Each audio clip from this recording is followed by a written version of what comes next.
이 하늘과 땅이 보이지 않는 세상까지도 홀로 지으시고 보존하시고 영원한 목적에 이르게 하시는 우리 아버지 하나님,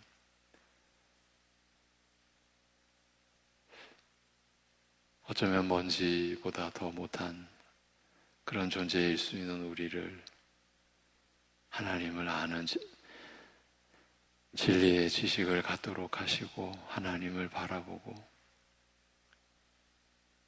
인류의 역사를 홀로 주관하시는 하나님께 우리의 모든 소망을 두고 하나님을 신뢰하며 살도록 하여 주심을 감사합니다.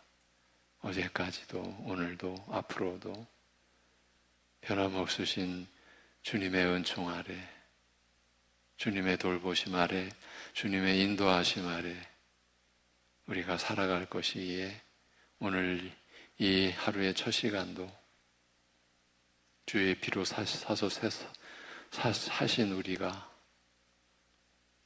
주님 앞에 나와 찬송을 올리며 말씀을 받으며 기도하오니 우리의 심령을 주장하여 주옵시고 연약한 우리를 통해 하나님의 뜻이 하늘에서와 같이 이 땅에서도 이루어지는 그러한 하나님의 뜻의 도구가 되는 사랑하는 성도들의 삶이, 오늘의 삶이 되게 하여 주시옵소서. 감사드리며 예수님의 이름으로 기도합니다. 아멘. 로마서 8장 31절에서 34절입니다.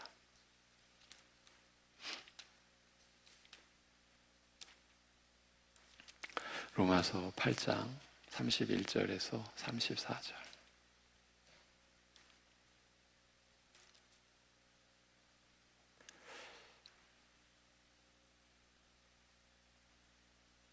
로마서 8장 31절에서 34절을 같이 보시겠습니다.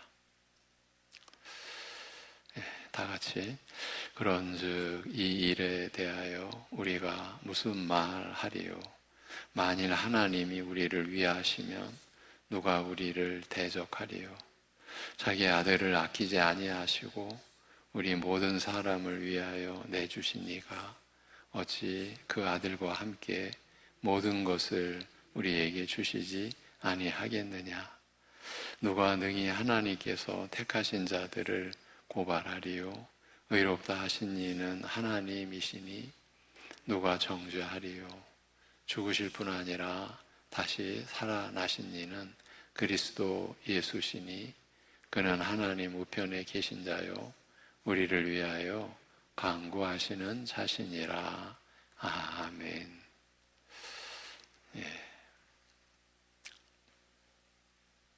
본문을 다시 한번 들어보십시오. 그러므로 이런 일들에 대하여 우리가 무엇라 말하리요? 하나님께서 우리를 위하시니 누가 우리를 대적하리요? 자기 아들을 아끼지 않고 우리 모두를 위해 그를 내주셨으니 어찌 그와 함께 모든 것을 우리에게 은혜로 주지 않으시리요? 누가 하나님의 택하신 자들을 대적하여 고소하리요? 의롭다 하시는 이가 하나님이시니라. 정죄하는 자가 누구뇨? 죽으시고 더욱이 부활하신 이가 그리스도 예수시요 그는 하나님 우편에 계시면서 우리를 위해 간구하시느니라. 아멘. 어제까지 이 본문 앞에 28절부터 30절까지의 말씀을 며칠 동안 나눴습니다. 오늘부터는 본문 말씀을 보고자 하는데 먼저 본문 31절 이하의 말씀이 왜 기록되었는지, 왜 여기에 기록이 되어 있는지 그 이유부터 먼저 살펴보기로 하겠습니다. 좀 표현이 딱딱한데 우리의 입장에서 다시 말해보면 지금까지 전개된 말씀을 제대로 살폈다면, 제대로 이해했다면 우리에게 꼭 필요한 말씀이 이어져야 하는데 본문이 바로 그 점을 말씀하고 있는 것입니다. 30절까지의 말씀을 우리의 관점이 아니라 이 말씀을 우리에게 주신 그 하나님의 뜻을 우리가 성령님 안에서 우리에게 본래 이 말씀을 주셨던 대로 우리가 깨달았다면 필연적으로 그렇다면 뭔가 더 보태져야 되는데 어떠한 말씀이 우리에게 더 주어져야 하는데 하는 바로 그 점이 오늘 우리가 읽은 이 본문의 말씀이라는 겁니다. 그 점을 오늘은 확인하겠습니다.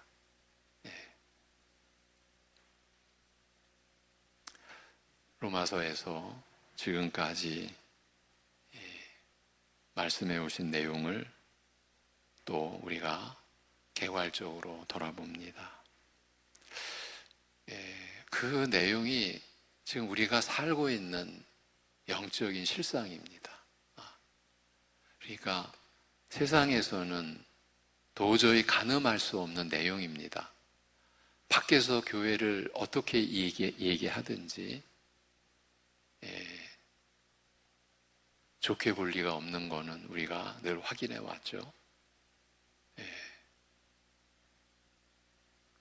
전혀 이러한 그 내용을 신자들이 살아가는 이 삶을 상상조차 못하는 거죠. 교회 밖에서는, 그리스도 밖에 있는 사람들로서는. 사실은 교회 안에 속했다고 하더라도 구약 이스라엘이 대표적으로 보여주었듯이 하나님 나라의 백성이라고 자처하면서도 하나님 나라의 백성이 아니었지 않습니까? 너무나 기가 막히는 일이지만, 그런데 그런 입장에서도 분명히 외적으로는 하나님 나라에 속했다고 하지만은 실제로는 속하지 않은 그런 입장에서도 전혀 상상 못할 그런 내용이고 그런 삶이죠. 성령의 인도하심을 받으며 이 땅에서 살아가는 신자의 삶은 비할 수 없이 귀중한 그리스도의 영광에 참여할 것을 바라면서 살아가는 소망과 즐거움도 있으나 그리스도와 함께 고난을 받으면서 이 땅을 창조하신 그리스도조차도 이 땅에 사람의 형상으로 오셨을 때는 받은 것이 고난뿐이었지 않습니까? 그 그리스도와 함께 고난을 받으면서 살아가는 어려움과 고통도 따른다라고 말합니다. 부패한 육적 성품, 우리 자신입니다. 부패한 육적 성품과 성령의 인도하심, 성령의 소욕 사이에서 갈등하고 안팎의 죄와 끊임없이 싸우면서 환난과 시험을 통하여 인내를 배우고 연단을 받는 가운데 거룩함을 이루어가는 일은 비록 성령의 도우심으로 감당하는 것이라 하여도 참으로 힘겨운 일인지라. 사람의 범죄로 말미암아 허무에 굴복한 채 썩어짐의 종노릇하는 것을 탄식하는 온 피조계와 더불어, 그래서 사람의 죄에 온 피조계도 참여하게 된 것, 이것이 하나님의 섭리입니다. 썩어짐의 종노릇하는 것을 탄식하는 온 피조계와 더불어 우리 신자도 함께 탄식하고 고통하면서 다만 주의 날을 기다린다고 말합니다. 이것이 지금 우리의 삶입니다. 이게 남 얘기가 아닙니다. 우리가 진정 신자라면 우리는 이러한 삶에 지금 참여하고 있는 거죠. 이미 성령의 첫 열매를 성령의 첫 열매의 은혜를 누리는 우리 신자로서도 평생 이어질 이 힘든 일을 감당하기에 역부족임을 일깨우고자 우리의 연약한 실상을 적나라하게 드러내어 밝히되 매 순간 하나님으로부터 오는 은혜를 힘입어 살아가야 할 우리가 사실은 마땅히 빌 바를 알지 못한다고 말합니다. 하나님의 은혜 없이는 살 수 없기에 늘 기도하며 살지 않으면 안 되는 우리지만, 이 기가 막히게도 그런 우리가 사실은 마땅히 빌 바조차 알지 못한다는 거예요. 나의 영적 사정과 처지가 어떠하며 하나님께 무슨 도움과 은혜를 구해야 할지조차 모른다고 하니, 우리가 어린아이 수준에도 미치지 못할 정도로 허술한가? 이렇게 탄식하게 되며, 심각하게 말하면 우리의 무지와 연약함이 치명적이라 절망하여 주저앉게 됩니다. 로마서 6장, 7장에 이르는 그 내용이, 그리고 8장에 이르러서도 이러한 우리의 영적 현실을 배경으로, 전제로 그러한 내용을 담고 우리에게 주어진 하나님의 말씀 안에서 지금 우리를 보는 겁니다. 우리의 무지와 연약함이 치명적이라 주저앉게 되는 거죠. 이런 일이 어쩌다가 한두 번이라면 다시 추스르고 일어나리라고 결심을 다져보기라도 하겠으나, 사실인즉 살아가는 동안 내내 하나님 앞에서 자신을 살필 때마다 새삼 확인하게 되는 사실이요, 갈수록 나의 죄가 더 깊이 드러나는지라. 더 깊이 드러나는 거예요. 이 정도인 줄 알았는데 이 차원이 아니었구나. 내가 가늠하기 어려운 깊은 내 죄의 실상이 이렇구나. 갈수록 이렇게 내 죄의 깊이가 드러나는지라, 과연 내 죄의 뿌리는 얼마나 깊고 어디까지 뻗어 있는가라고 탄식할 뿐인 겁니다. 이런 나를 보면서 밝은 미래를 예상한다면 제정신이라 말하기 어려울 것이며, 맨정신으로는 구원을 낙관할 수 없을 것입니다. 여러분, 본래 우리가 이런 실상이거든요. 그냥 엉뚱한 얘기 하나 해보겠습니다. 이런데 좀 긍정적으로 살아보자. 만사를 긍정적으로 될 수 있다. 그렇게 꿈꾸고 소망하면 이루어진다. 여러분, 이게 복음이 될 수 있겠습니까? 왜 제가 이렇게 엉뚱한 소리를 합니까? 우리 안에, 우리가 이런 소리에도 또 귀를 기울이고, 뭔가 있나 보다 쫓아다니고,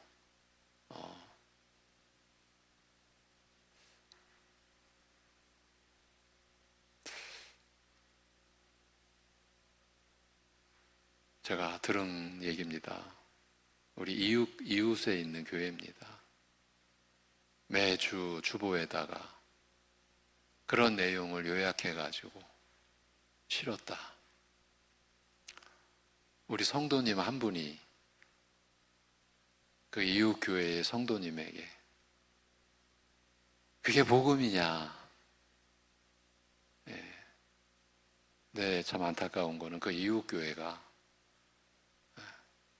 진정으로 우리 이웃 교회입니다. 우리 교단의 교회입니다. 이런 실상입니다. 사실 나 자신을 바라보는 한 구원에 대한 소망을 품는 것은 무리라는 사실이 점점 더 분명해지는 법입니다. 어제도 우리가 우리 자신을 확인했죠. 우리가 주님의 말씀으로 살아가는 것은 내가 주체가 됐을 때는 이루어질 수 없는 삶이다. 내 안에 주님이 사심을 고백하고 실제로 그 삶이 내게서 이루어지기를 우리가 소망하는 가운데서 30절까지의 그런 말씀이 우리에게 실체가 된다. 어제 우리가 확인했었죠. 그러니까 나 자신을 바라보는 한 구원에 대한 소망을 품는 것은 그 무리라는 겁니다. 온갖 시험과 연단을 통하여 거룩함에 이르는 과정을 무사히 마치고 마지막 영생과 영광에 이르리라는 희망은 나를 바라보는 순간 무너지게 됩니다. 나를 바라보는 한 분수를 모르는 미련하고 터무니없는 기대라고 그렇게 시인하지 않을 수 없습니다. 나를 바라보는 한. 믿는다고 하는 우리 신자의 실상이 이러함에도 불구하고 여전히 희망을 가질 수 있고 또한 약속된 영광에 이르게 될 것이 확실하다면 이처럼 부족하고 미숙한 모습과 우리가 신자로 사는 게 여러분 참 미숙하지 않습니까? 이건 저의 고백이기도 합니다.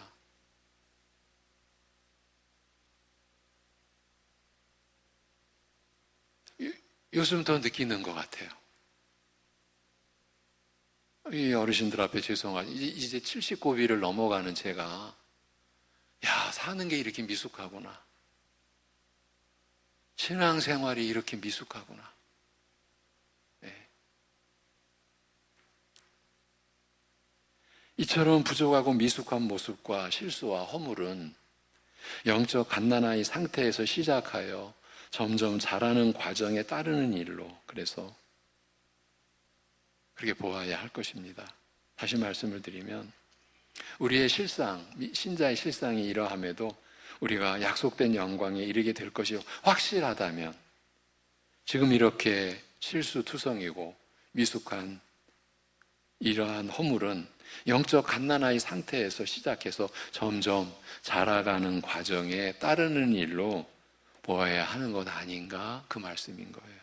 갓난쟁이도 한두 살이 되면 또 자라가면 엄마 이것 달라 아빠 저것 달라 하는데 소위 믿는다고 하는 자가 자기를 낳으신 영혼의 아버지이신 하나님께 할 말이 없다, 무엇라고 아뢰어야 할 줄을 모른다 하니 이런 영적 무지렁이 수준에서 시작하여 만난을 그러니까 온갖 어려움을 극복하고 자라고 성숙한 끝에 참으로 까마득한 목표에 도달하는 일이라 하지 않을 수 없는 것입니다. 신자가 환난과 시험을 통하여 연단을 받아 성숙함에 이른다는 것이 달리 말하면 영적 새 출생과 더불어 자라서 성숙함에 이른다는 것이 이렇게 한심한 수준에서 시작하여 그리스도의 성품을 닮아가며 그렇게 한심한 수준에서 이렇게 시작해서 그 변화를 보이는데 그 변화의 내용이 그리스도의 성품을 닮아가는 거예요. 그러면서 그의 영광에 참여하는 한없이 기이하고 그래서 사실은 어마어마한 일인 것입니다. 우리 신자의 연약한 실상에 대하여 이렇게 알린 다음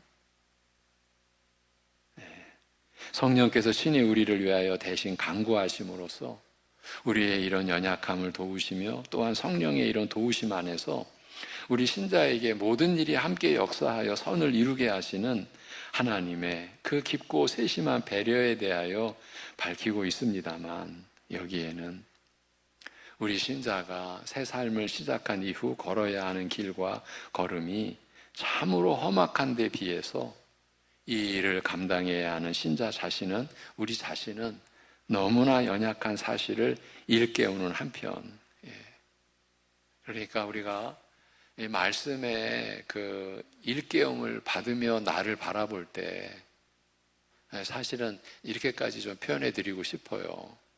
사실은 교만할 시간이 없어요.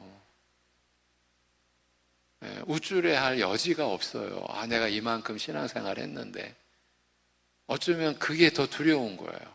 그런 생각이 안 들 수가 없는데 그런 순간이 있거든요. 그런 생각이 일어날 때가 있거든요. 근데 우리는 두려운 거예요. 그게 어떻게 또 이렇게 내가 허물어지지? 그런데 그렇게 우리 자신이 너무나 연약한 사실을 말씀은 일깨우는 한편 그런데 그렇게 일깨워주는 그 이면에는 참으로 높고 까마득한 목표 앞에서 쉬 절망하거나 좌절하는 것을 막기 위한 뜻도 있다. 그런 뜻도 있다고 할 수 있습니다. 이 대목도 너무 중요합니다. 제가 한두 번, 한 두 달 전, 우리 가족, 우리 교회 젊은 신자 한 분이 목사님, 정말 제가 안 변합니다. 그것도 저와만이 있는 자리가 아니라 여럿이 있는 자리에서 자기를 드러낸 거예요. 제가 변하지 않습니다. 그 표정과 어투 속에는 두려운 거죠. 그때 우리는, 함께 있던 우리는 해야 할 일이 있는 거죠. 우리 자신의 일이기도 하고, 그래서 우리 자신이 함께 극복해 가야 하는, 그래서 해야 할 일이 있는 거죠. 그럼에도 우리 절망하지 말자. 낙심한 자리에 그대로 빠져 있어서는 안 된다. 절망하거나 좌절한 상태로 있어서는 안 된다. 그 점을 나눠야 되는 거죠. 지금 그 내용입니다. 그 참으로 높고 까마득한 목표 앞에서 쉬 절망하거나 좌절하는 것을 막기 위한 뜻도 있다고 할 수 있습니다. 우리로 낙심케 하며 좌절하게 하는 이런 어려움에도 불구하고 성령께서 우리의 연약함을 도우시는 것과 하나님의 지극한 배려와 원대한 섭리로 말미암아 이 목표를 향하여 걸어가는 우리의 걸음은 그래서 안전하고, 우리 때문에 안전한 게 아니죠. 이러한 길을 가게 하신 하나님으로 인해서 안전하고 확실함을 알리고자 하는 뜻도 분명히 있는 것이에요. 나로서는 이 힘든 길을 통과하여 저 높고 아득한 목표에 이르는 것이 불가능한지라, 나 자신을 바라본다면 감히 나설 수 없는 길이지만 나를 도우시는 하나님 안에서는 가능하다. 이 일이 가능하며 그를 바라보면, 하나님을 내가 바라보면 희망을 품을 수 있음을 일깨우고자 하는 것입니다. 이것이 로마서 8장입니다. 바로 이 사실을 가장 분명하게 가르치는 것이 어제까지 살펴본 말씀이며, 그 중에서도 29절, 30절 그 내용입니다. 어제 우리가 다시 확인했던 내용이죠. 이는 미리 아신 자들로 그의 아들의 형상을 닮도록 미리 정하사 그로 하여금 많은 형제들 가운데서 맏아들이 되게 하셨으며, 미리 정하신 이들을 부르셨고 부르신 이들을 의롭다 하셨으며 의롭다 하신 이들을 영화롭게 하셨느니라고 말씀합니다. 미리 아심, 미리 정하심은요, 어디까지 거슬러 올라간다고요? 창세전으로 거슬러 올라가는 만큼, 그러니까 여러분과 저의 이 구원의 역사가 창세전으로 올라가는 거예요. 그러니 이게 사람이 한 일이 아니에요. 내가 한 일이 아니에요. 사람이 동원됐지만, 나도 동원됐지만, 그 근원은, 그 기원은 창세전. 그러니 우리가 세상의 관점으로 교회를 논할 수 없고요, 사람들이 교회를 향하여 하는 말에 우리가 휘둘려서는 안 되는 거죠. 우리가 정신 차려서 말씀으로 교회를 우리가 규정하고 교회가 무엇인지를 깨닫고 그 깨닫는 교회됨을 우리가 지켜가야 되는 게 우리의 몫이죠. 창세전으로 거슬러 올라가서 창세전으로 거슬러 가는 만큼 오직 하나님의 뜻과 행하심에 속한 일이다. 미리 아심, 미리 정하심이 하나님께 속한 일이에요. 우리 자신이나 사람, 더 나아가서 어떤 피조물의 뜻이나 개입의 범위에서 완전히 벗어난 일들이에요. 이런 점에서 우리의 구원은 창세전으로 거슬러 가서 미리 우리를 아시고 구원하기로 미리 정하신 하나님의 예정의 근원을 두고 있으며, 그렇지 않으면요, 우리는 죄와 사망과 사단의 권세에서 헤어나올 수가 없는 거죠. 우리 실력으로는 우리가 있을 수 없는, 수만 번 다시 태어나도 안 되는 일이 그거죠. 구원이에요. 안 되는 일이. 죄 씻음 받는 일이에요. 그렇게 하나님의 예정에 우리의 구원은 근원을 두고 있으며 이미 여기에서부터 시작되었다고 할 수 있습니다. 그러나 이 부르심, 의롭다 하심, 영화롭게 하심은 때가 되어 우리를 복음으로 부르실 때 우리가 그 부르심에 응답하여 믿게 되며, 분명히 우리가 믿게 되잖아요. 알게 되었잖아요. 부정할 수 없잖아요. 이제 그렇게 믿게 되며, 이처럼 믿는 우리를 의롭다고 하시며 의롭다고 여겨주신 우리로 순종케 하사, 놀랍게도 이제 순종의 의지가 우리 안에서 일어나고 순종에 가게 되잖아요. 이렇게 순종케 하사 거룩하게 하시는 만큼 한편으로는 하나님께서 행하시는 일이나 동시에 우리의 반응이 개입되는 일들이기도 합니다. 그 부르심과 의롭다 하심과 영화롭게 하심이 한편으로는 하나님께서 행하시는 일이나 동시에 우리의 반응이 개입되는 일들이기도 하다라는 거예요. 이처럼 하나님의 부르심에는 우리의 믿음이 따르며 우리의 믿음과 더불어 하나님께서 우리를 의롭다 하시며 의롭다고 선언하신 우리로 하여금 순종케 하사 거룩하게 하심에도 불구하고 이런 일들에서도 일체 우리의 반응이나 개입을 언급하지 않고 생략한 것이 특이합니다. 지금 로마서 8장의 흐름이, 이 내용이 그러한 특이함을 가지고 있다는 거예요. 일체 우리의 반응이나 개입을 언급하지 않고, 분명히 개입되는데도 그 개입을 언급하지 않고 생략한 것이 특이합니다. 우리가 지금 믿는 것은 기계가 아니잖아요. 우리가 지금 알고 믿고 의지하잖아요. 어떤 어려운 상황이 왔을 때 우리는 하나님을 의지하잖아요. 상황은 나에게 전부가 불리하고 나를 망하게 할 것 같고 그 이상으로 나를 해야 할 것 같은 현실 속에서 우리는 하나님을 신뢰하잖아요. 그건 우리의 믿음의 발현이고 믿음의 작용이잖아요. 그런데 여기서는 지금 일체 그런 우리의 반응이나 개입을 언급하지 않고 생략한 것이 특이하다라는 거예요. 하나님의 부르심과 의롭다 하심 그리고 영화롭게 하심에서 우리 신자편에서 개입하는 부분이나 반응을 철저히 배제하고 오직 하나님께서 행하시는 일로만 기술하고 있는 것입니다. 이와 같이 우리의 구원을 철저하게 하나님께서 홀로 일방적으로 시작하시고 진행하시며 마치시는 것으로 서술한 이유를, 이렇게 특이하게 서술해가는 이유를 짐작해 본다면 우리가 이르러야 할 구원의 목표는 높고 아득한 데 비해 신자 자신은 연약하여 스스로 이 일을 감당할 수 없는지라 쉬이 절망하고 좌절하는 어려움에 빠지지 않도록 배려하신 것이 아닌가 여겨집니다. 여러분, 이건 심각한 내용입니다. 수많은 이들이 어릴 때 교회 안에서 자라다가 청년기에 들어서서 장년기에 들어서서 교회를 떠나간 수많은 사람들이 우리 한국 사회에서 살아갑니다. 우리 교회 안에 일이기도 합니다. 중고등학교까지 시절 그렇게 열심히 신앙생활했던 우리 자녀들이 청년기를 지나면서 온데간데 없이 우리 아이들이 어디 갔나? 이게 우리의 아픔 아닙니까? 네. 점점 어느 교회나 청년들은 사라진다. 예.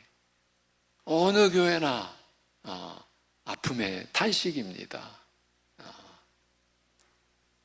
그렇게 되어지는 일 가운데는요, 절망한 우리 아이들이 있는 거예요. 좌절하고 나는 안 돼. 예. 제가 바로 그 증인이에요. 바로 그 청년기 시절에 난 안 돼. 난 절대 말씀으로 못 살아. 예. 저에게 있어서는 참 부끄럽지만 처절했습니다. 10대 말, 20대 초. 예. 예. 그거밖에는 없었습니다. 나 교회 계속 다녀야 돼. 이제 도망가야 돼. 난 이렇게 못 살아. 난 이렇게 안 돼. 예. 절망과 좌절. 그렇게 그런 어려움에 빠지지 않도록 배려하신 것이 아닌가. 하나님께서 홀로 일방적으로 시작하시고 진행하시고 마치시는 것으로 이렇게 서술해 가시는 이유를 짐작해 본다면 그러한 어려움에 빠지지 않도록 배려하신 것이 아닌가 여겨집니다. 우리 자신을 바라보면 우리의 연약하고 허술한 실상이 낙심과 좌절 그리고 구원의 이 마지막 목표와 소망에 대한 불안과 의심과 회의로 이어지기 쉽습니다만 우리의 구원이 시종일관 하나님에 의해 주도되고 이루어지는 것이라면 더 이상 우리 자신의 연약함 때문에 나를 바라보며 그래서 절망하거나 무너지는 일은 없을 것이기 때문입니다. 말하자면 우리 구원의 근거가 더 이상 연약한 우리에게, 나에게 있지 않고 전적으로 전능하신 하나님께 있음을 알림으로써 우리의 구원의 확실성과 안전성을 확신케 하고자 하신 것입니다. 다만 이제 문제가 되는 것은 이렇게 우리의 구원을 시작하시고 이루시며 완성에 이르게 하시는 하나님의 사랑과 긍휼이 어떠한지, 과연 죄 많은 나를 이렇게 맡기고, 이렇게 전적으로 맡기고 기대고 의지해도 좋을 만큼 그 하나님의 사랑과 긍휼이 깊고 그렇게 풍성한지, 그리고 이런 긍휼과 사랑을 베푸시는 하나님께서는 내가 모든 것을 던져서 믿고 의지해도 좋을 만큼 진실하신지 신실하신지 그 여부뿐이며, 그렇지 않습니까? 이제 관건은 이것뿐인 거예요. 과연 이렇게 나를 다 던져서 믿고 의지해도 좋을 만큼, 안심할 만큼 진실하신지 그 여부뿐이며, 여기에 과연 이렇게 하나님의 긍휼과 사랑이 깊고 진실한가, 풍성한가, 나를 전적으로 이렇게 맡기고 기대고 의지해도 좋을 만큼 그렇게 풍성한가, 그 여부뿐이며, 여기에 우리 구원의 소망이 달려있는 것입니다. 그리고 오늘 말씀은 바로 이 점에 대하여 대답하시는 거예요. 이것이 31절 이하의, 로마서 8장 31절 이하의 말씀인 거예요.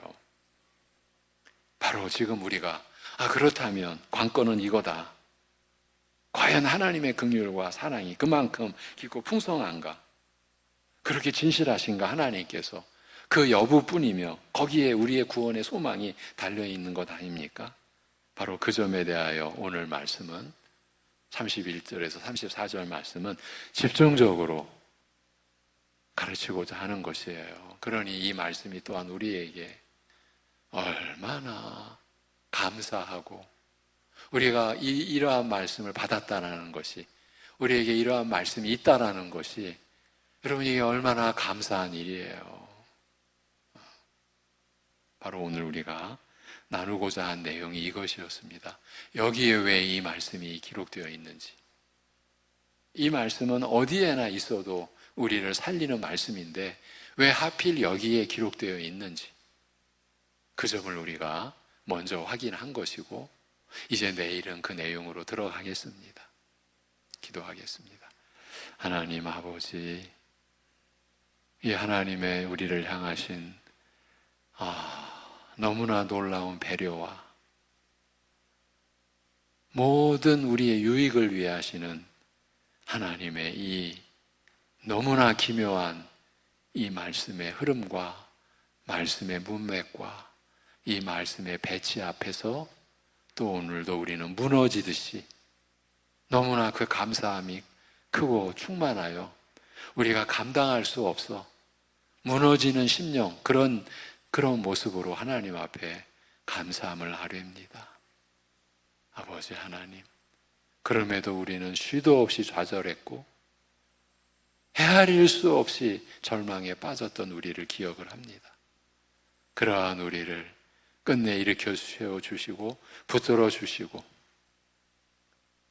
하나님의 우리를 향하신 그 사랑 안에 우리가 들어오도록 참여하도록 하시니, 오늘도 우리가 살아갈 때 우리가 하나님을 힘입어 살아가는 것임을, 무슨 무엇을 가지고 내가 호흡하는 것이 아님을, 이 하나님의 뜻이요 하나님의 의지요 우리를 향하신 하나님의 열심으로 우리가 살아가는 것이기에 내가 처한 현실과 현장이, 내 삶의 현장이 다른 사람들의 것과 비교할 여지가 없을 만큼 나를 향해 쏟아부으시는 하나님의 그 관심과 배려와 그 하나님의 돌봄에 우리 자신을 전적으로 내어 맡기고 오늘을 살아갈 수 있게 우리를 인도하여 주시옵소서. 우리가 어디에 있든지, 어떤 자리에 있든지, 어떤 형편과 처지에 있든지 우리를 향하여 이렇게 하나님의 모든 것을 다 내어주시는 그 사랑을 우리가 오늘 누리는 것 정도가 아니라 나타내고 우리가 증거한다면, 나를 보이는 것이 아니라 나 같은 것을 향한 하나님의 이러한 은혜를 우리가 증거한다라는 것이 우리에게 소망이 되고 기쁨이 되고, 그래서 우리가 용기 있게 담대하게 하나님께 나아가는 오늘 하루의 삶을 이루어갈 수 있게 하여 주시옵소서. 모든 것 감사드리고 모든 것을 내어 맡겨 드리오며 우리 주 예수 그리스도의 이름으로 기도하옵나이다. 아멘.